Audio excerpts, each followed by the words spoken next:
A mídia tradicional, que parece uma sucursal de divulgação de pautas do Partido Democrata, já há algum tempo propaga a informação de que 97% dos cientistas concordam que há aquecimento global causado pelo homem e isso é perigoso. A ideia é que há mesmo um consenso científico e nem precisamos mais discutir esse assunto. Precisamos rapidamente restringir a liberdade das pessoas, cobrar mais impostos para que os bem-intencionados e honestos políticos de todo o mundo resolvam esse problema pra gente. Quem ousar questionar isso claramente é um terraplanista anticientífico que quer matar pessoas com sua burrice e incapacidade de entender a ciência de verdade. Sendo ciência, nesse caso, lógico, aquela que só os jornalistas de esquerda sabem, porque nem cientistas mesmo concordam com isso. Essa colocação, feita hoje por socialistas do mundo todo, foi lançada ao patamar de verdade socialista absoluta com um tweet do parasita mor Barack Hussein Obama, feito em 2013. Nesse tweet ele fala textualmente que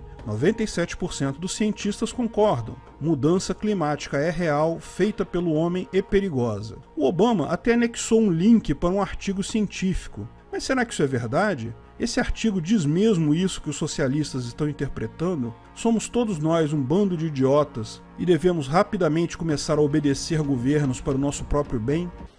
Antes de continuarmos o vídeo, aproveite para curtir e se inscrever na página. Clique no sininho para ser avisado de novos vídeos. Existe mesmo consenso de 97% dos cientistas sobre as mudanças climáticas? A divulgação do parasita Obama foi mais longe, mas quem primeiro teve essa ideia foi outro esquerdista democrata, um parasita de alcunha Al Gore, candidato derrotado do Partido Democrata nas eleições de 2002. O cara perdeu só por um punhado de votos e, acho que devido à depressão, resolveu se virar para o extremismo esquerdista. Criou em 2006 um documentário sobre o que se chamava na época de aquecimento global e depois virou mudança climática. Foi nesse documentário que ele previu a grande inundação da Flórida e de Manhattan em 2014, só para você ter uma ideia de quão tosco era a coisa. Mas a mensagem era exatamente a mesma de hoje. O mundo está acabando, a ação do homem está aquecendo o planeta e vamos todos morrer, a menos que vocês entreguem todas as suas liberdades e paguem impostos astronômicos para os políticos socialistas. O documentário que ele produziu tinha tantas previsões estapafúrdias que virou comédia hoje em dia. Mas não foi o suficiente para afastar os esquerdistas que ainda querem usar o tema clima para tirar liberdade de pessoas. Lógico que não seria capaz. A ideia de uma crise iminente, que vamos todos morrer se vocês não me obedecerem, é tão antiga quanto útil para políticos. Ao longo da história, aconteceu inúmeras vezes. A coisa toda começou com um cientista britânico chamado Thomas Malthus, ainda no início do século XVIII. Ele fez uma conta simples. O crescimento populacional humano é uma progressão geométrica, enquanto o cultivo de alimentos é uma progressão aritmética. Quem já estudou progressões no colégio sabe que progressões geométricas crescem muito mais rápido que as aritméticas. Então, lógico, fatalmente em algum ponto do futuro iria faltar comida, haveria uma grande catástrofe e pessoas iriam morrer de fome. Lógico, políticos rapidamente usaram a ideia do Malthus. Temos que fazer coisas para impedir essa catástrofe. Você, cidadão, tem que me dar um pouquinho mais da sua liberdade para salvarmos o mundo. As propostas na época eram terríveis, iam na linha da eugenia, controle populacional forçado e coisas que hoje consideramos abjetas. Coisas do tipo, se você tivesse um QI abaixo de tanto, você seria proibido de reproduzir. Mas isso não importa para o parasita político. Tudo que ele quer é que você acredite que ele é a salvação, porque assim ele tem o poder de roubar você facilmente. Felizmente, na Inglaterra, o sentimento de liberdade triunfou e muito poucas das políticas idiotas propostas por esses malthusianos na época foram de fato implementadas. O problema da fome mundial de Malthus, não preciso dar spoiler para vocês, nunca aconteceu de fato. Afora países socialistas que, pela intromissão catastrófica de governos na produção de alimentos, geraram sim fomes e mortes em vários lugares, Rússia, Ucrânia, China, Camboja,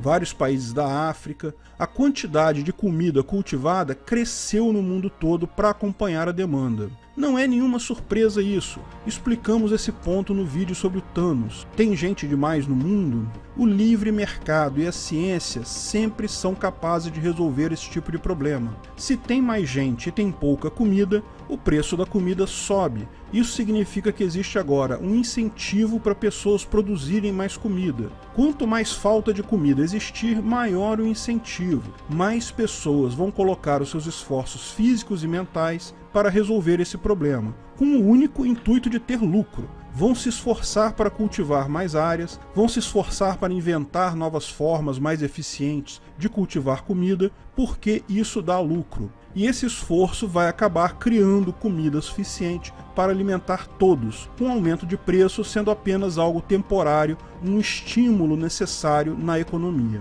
Tem sido assim desde então. Desde que o mercado de comida seja deixado livre, o que a maior parte dos países geralmente faz, não falta comida.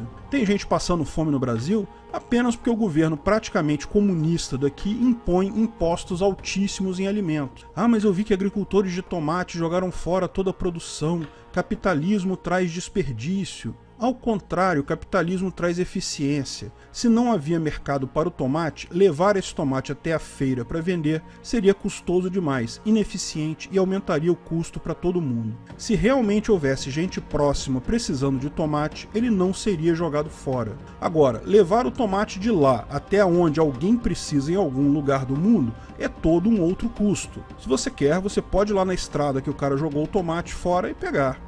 Mas, mesmo superada a previsão pessimista do Malthus, outros adotaram ideias similares ao longo do tempo. Criou-se até um nome para isso: malthusianismo. Aqueles que vendem a ideia de que o mundo está para acabar, prevendo uma crise iminente, e com isso tentam te vender coisas, limitar sua liberdade, roubar mais imposto. Eu me lembro, ainda pequeno, na década de 1980, quando se falava que o planeta iria congelar devido à chuva ácida e ao resfriamento global. Precisamos aumentar impostos e limitar a liberdade das pessoas para resolver isso. Depois, nos anos 90, o planeta iria acabar porque o buraco na camada de ozônio iria crescer e todos nós iríamos fritar com raios solares diretamente sobre nós. Precisamos aumentar os impostos e limitar a liberdade de pessoas mais um pouco para resolver isso. Os anos 2000 começaram com o papo do aquecimento global. O planeta iria aquecer, cidades à beira-mar seriam alagadas. Como nada disso aconteceu, ao contrário, a temperatura parou de subir e tivemos até alguns invernos bem frios desde então.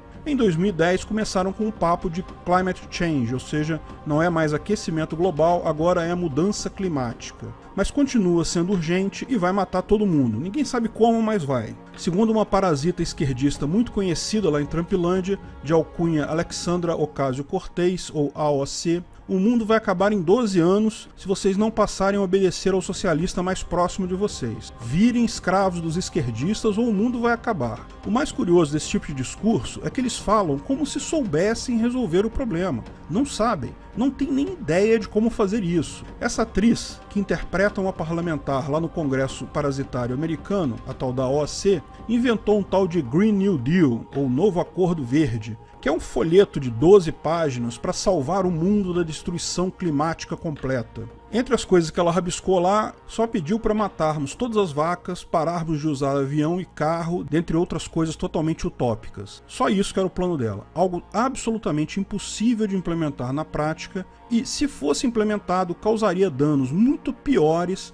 do que os que ela estava pretendendo resolver. Mas a história é sempre essa com malthusianos. A solução que eles vão dar não importa, eles querem que você se assuste com um problema catastrófico, assim você precisa se arrepender de existir e entregar toda a sua liberdade numa bandeja para que políticos socialistas honestos e bem-intencionados te salvem. Sim, vai nessa. Lógico que para esse povo é muito conveniente esse dado de que 97% dos cientistas concordam que aquecimento global existe e é perigoso, conforme qualquer artista da Globo e político de Partido Democrata vai confirmar para você. É um consenso científico, 97% dos cientistas concordam. Quem não acreditar nisso é um terraplanista do clima. Como ousa questionar aos socialistas se existe um consenso científico sobre isso? Mas então vale a pena a gente entender de onde que surgiu isso? Quantos cientistas realmente responderam essa pergunta? Quem fez essa pesquisa? Porque, veja, a ciência é por natureza anticonsenso. De fato, entre cientistas, na maior parte das áreas de estudo sérias, raramente existem muitos consensos sobre temas atuais. Porque a ciência precisa ser questionadora, precisa buscar novas visões sobre temas. É assim que a ciência funciona. Se houvesse um consenso científico e então ninguém sairia dele, estaríamos ainda hoje na mecânica aristotélica, né? Talvez ainda acreditando que a Terra é plana, porque, lembra, isso já foi consenso um dia. Ciência funciona com o método científico. Você observa a natureza, faz uma hipótese, elabora uma forma de testar essa hipótese, faz teu teste e, com base no resultado, chega à conclusão de que a hipótese é verdadeira, falsa ou indeterminada. Isso é ciência. Até que alguém veja o mesmo fenômeno por outro ângulo, lance outra hipótese, experimente de outra forma, chegue a uma conclusão talvez diferente da sua. Assim, ninguém precisa de democracia de cientistas. Cientistas votando no que acham melhor para determinar o que é válido ou não em ciência é uma coisa absurda. Não é assim que o método científico funciona. Se todos os cientistas do mundo acham uma coisa, mas o seu experimento determinou outra, todos os cientistas do mundo estão errados, e você está certo. Método científico não é democracia. Mas, por exemplo, dizer que o gás carbônico, o CO2, causa efeito estufa é um fato científico bem estabelecido. Existem vários experimentos que você pode fazer, podem ser reproduzidos por outras pessoas que vão chegar nessa conclusão. Você bota num balão de ensaio uma determinada quantidade de CO2, incide luz solar ali, e você vai ver que tem um aquecimento devido ao fator. Outras teorias, como evolução por seleção natural e que o planeta Terra é um geóide que gira em torno do Sol, a mesma coisa. Existem experimentos fáceis de serem reproduzidos que permitem chegar a essa conclusão. Evolução por seleção natural você demonstra num microscópio com bactérias, acontece na sua frente. E lógico, podem inferir o mesmo fenômeno na natureza através de arqueologia. Tem dúzias de experimentos que qualquer um pode fazer para provar que a Terra é redonda, ou um geóide para ser mais preciso. Como libertário, acho que o movimento terraplanista e o movimento do design inteligente têm todo o direito de achar o que quiserem achar, fazerem as pesquisas que tiverem vontade. Tem até um vídeo que eu explico isso. Acho até positivo para a ciência que todo momento existam pessoas questionando tudo, mas não contem comigo nessa viagem. Outras coisas que são fatos também são medições diretas. Alguns países do mundo medem a temperatura desde os anos 1800 e parece haver mesmo aumento na temperatura média desde então. Pode-se atribuir isso à precisão de termômetros e ao fato de que nem todos os lugares do mundo tinham sua temperatura medida nos anos 1800, ao contrário de hoje, mas mesmo desconsiderando tais fatores, há sim um aumento de temperatura no planeta de 1800 para cá. Mas lembre-se, essa época é conhecida hoje como mini era do gelo, ou seja, realmente, por volta dos anos 1800, a Terra estava muito mais fria do que o normal em outras eras. Lógico, todas essas ideias são aceitas pela maior parte das pessoas. Também, lógico, é impossível negar que o ser humano tem modificado o ambiente, tem jogado poluição na atmosfera, o que inclui gás carbônico, lixo nos rios e oceanos, tem alterado paisagens de floresta para pasto e muito mais. Tudo isso são fatos conhecidos, não controversos. Isso não quer dizer, porém, que o aquecimento global é causado apenas pela ação humana, ou principalmente pela ação humana, pelo CO2 liberado nas atividades econômicas. E mais do que isso, também não quer dizer que esse aquecimento é perigoso e urgente. Se 97% dos cientistas realmente concordassem que a coisa é culpa do homem principalmente, e que essa mudança é urgente e perigosa, isso seria realmente preocupante. Mas essa história dos 97% começou com um artigo escrito por uma pesquisadora de nome Naomi Oreskes, em 2004, que estudou 928 artigos sobre mudança climática publicados em revistas científicas. Desses 928 artigos, ela descobriu que 75% desses artigos concordavam que o ser humano tinha alguma influência no clima global, ou seja, era responsável, pelo menos em parte, pelo aquecimento global nos últimos 150 anos. E nenhum artigo ia contra essa ideia. Até aqui, sem surpresa, é bem provável isso mesmo. A ação humana tem alguma influência no clima. O que questionamos é se é uma influência significativa no clima. Isso não foi pesquisado. Esse artigo foi citado no documentário do Al Gore em 2006, que, porém, alegava que se tratava de um estudo de todos os artigos revisados por pares no mundo todo e mudou o entendimento final dizendo que ninguém questionava que havia aquecimento global causado pelo homem e que isso era um problema urgente. Note a sutileza, os artigos originais diziam que o homem era parcialmente responsável, e só 75% deles diziam isso. Não chegavam a fazer previsões sobre isso ser preocupante ou ser significativo ou não. No documentário do Al Gore a coisa mudou de figura, virou 100% dos cientistas concordam que o homem é 100% responsável pelo problema e que isso é um problema urgente. Mas sabe, cientistas, até pessoas em geral, ficam desconfiados com coisa de 100% de certeza. Isso não é típico de ciência. Como esse consenso do Al Gore pareceu coisa de débil mental para quem leu o documentário, alguns pesquisadores da Universidade de Illinois, em 2009, resolveram fazer uma pesquisa real sobre o tema e mandaram um questionário para cerca de 10 mil cientistas de áreas ligadas ao clima. Não apenas meteorologistas, mas físicos, matemáticos, enfim, qualquer um ligado ao tema. Perguntaram duas coisas. Primeira pergunta: você acredita que a temperatura do planeta subiu nos últimos séculos? E a segunda pergunta: você acredita que a ação do homem é um fator que contribui de forma significativa para isso? Eles receberam 3.146 respostas, das quais 90% concordavam com a primeira e 82% concordavam com a segunda. Reparem, não perguntaram se o aquecimento é algo urgente ou danoso, apenas se havia crescimento desde a Era do Gelo e se o homem havia contribuído para isso. Coisas que até eu provavelmente responderia que sim. Curiosamente, entre meteorologistas, apenas 64% responderam que sim à segunda pergunta. Imagina-se que meteorologistas têm um maior conhecimento sobre o tópico. Mas, dentre todas essas respostas, alguns poucos cientistas se descreveram como especialistas em clima. Apenas 77. Veja, não existe uma faculdade que forma especialistas em clima. Você tem meteorologistas, tem físicos, economistas, pessoas que estudam o assunto. Dentre esses, alguns se autodenominam especialistas em clima. E olha só, o fato de se denominarem assim, numa época em que essa questão climática já estava politizada, é meio uma visão de que são de esquerda, que encaram tal crise climática malthusiana como séria. Pois bem, 77 cientistas se descreveram dessa forma. E desses 77, 75 responderam sim para a segunda pergunta. Olha, chegamos no número. 75 sobre 77 é 97%. Ou seja, de 10 mil cientistas pesquisados, com respostas de 3.146 cientistas, os jornalistas pegaram só 77 dessas respostas porque eram as que melhor batiam com o preconceito deles. Eles queriam o maior número próximo de 100%. Mas esse número circulou na imprensa na época, mas não atraiu muita atenção. Só foi mais usado depois como evidência de que esse número de 97% estava certo, porque foi comprovado por mais de um estudo. O estudo principal, de onde o Obama tirou esse número e citou no tweet dele, foi um outro estudo de 2013, feito por um pesquisador australiano de nome John Cook, em colaboração com vários outros pesquisadores, que avaliou 12 mil artigos sobre mudanças climáticas e chegou à conclusão de que 97,1% deles concordavam que gás carbônico, CO2, causa efeito estufa e que é, pelo menos parcialmente,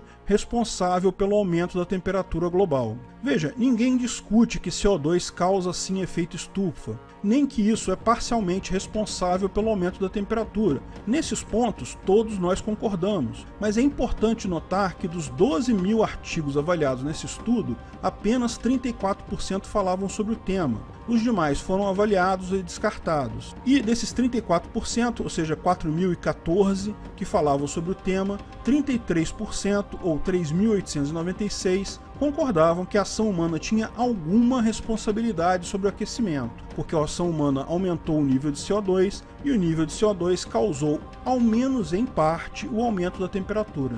Mas veja, isso não quer dizer que isso tenha sido o principal responsável ou mesmo um responsável significativo pelo aumento da temperatura observada, apenas que teve alguma influência. Mas o mais legal desse estudo foi além. Ele também procurou por estudos que acreditam que o homem, através da emissão de CO2, é o principal responsável pela mudança climática. Repara a distinção importante aqui. Uma coisa é o ser humano ter algum efeito, isso é certo que tem. Outra coisa é ser o principal responsável, ou ser significativamente responsável por isso. Mas o ser humano ser significativamente responsável foi pesquisado também nesse paper do John Cook. Sabe quantos estudos chegavam a essa conclusão? 64. Veja só, 0,5% dos 12.000 estudos originais, ou se preferir, 1,5% dos 4.014 estudos que tratavam do tema,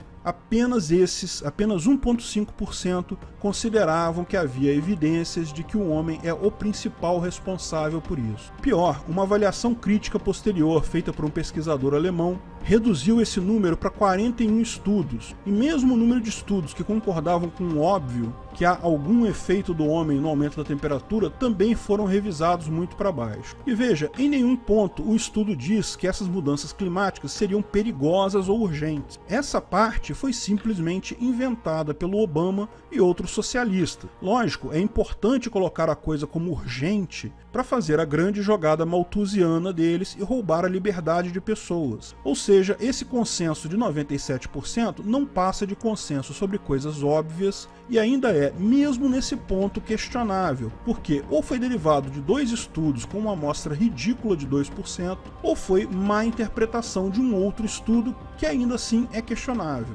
O que se pode dizer é que cientistas, na sua maioria, mais de 50%, mas não 97%, concordam que gás carbônico gerado pelo homem causa efeito estufa e isso contribui em algum grau para o aumento da temperatura. Não que isso seja a principal causa, nem que isso seja algo urgente ou crítico. Em momento algum, cientistas colocam coisas como urgentes ou fim do mundo, ou ainda como certeza de que a ação do homem causa o problema. Isso acontece por um motivo simples: não há como fazer experiências com o clima, como eu expliquei lá no meu primeiro vídeo sobre o tema. Para ter certeza que a ação do homem é a principal responsável pela questão climática, você precisaria ter 100 planetas Terra para colocar 50 com população humana e 50 sem, e fazer experiências e ver o resultado. Isso é impossível, como eu falei, aliás, nesse meu primeiro vídeo sobre o tema. Tudo que esses cientistas fazem é covariância estatística associada a resultado de experimentos locais. Você pode simular o efeito de mais CO2 na atmosfera em um laboratório e concluir que mais CO2 leva a um aumento do efeito estufa. Isso aumenta a temperatura. É claro que o ser humano lança mais CO2 na atmosfera, mas calcular o grau de aumento da temperatura que advém disso é impossível,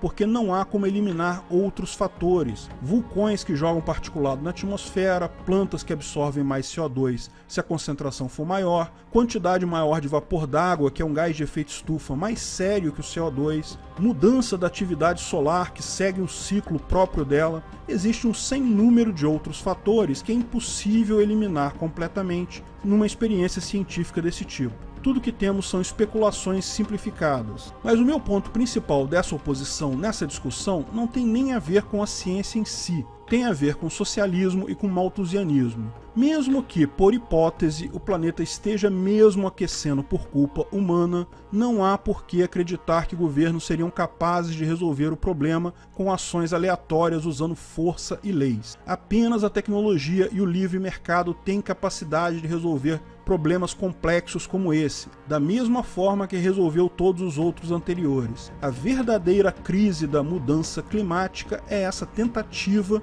de escravizar as pessoas com um discurso errado, retirar sua liberdade em nome de uma questão que não está comprovada nem de leve no meio científico, e com base em propostas de políticos socialistas que ninguém sabe se realmente resolveriam problema algum, a não ser o problema dos políticos que querem se eleger e roubar você. No meu vídeo anterior, eu disse que acreditava no consenso, acreditava que o aumento da temperatura era causado principalmente pelo homem, mas já ressaltei que, mesmo naquela época, não acreditava em soluções políticas. Se houvessem soluções, seriam tecnológicas. Nesse vídeo eu me retrato, eu mudei de ideia. De fato, não há evidências suficientes sequer para dizer que o aquecimento global é significativo ou é causado pelo homem. A insistência da mídia e de políticos socialistas em empurrar essa narrativa, isso sim é uma crise. Quer acabar com a real ameaça climática do futuro, acabe com o governo.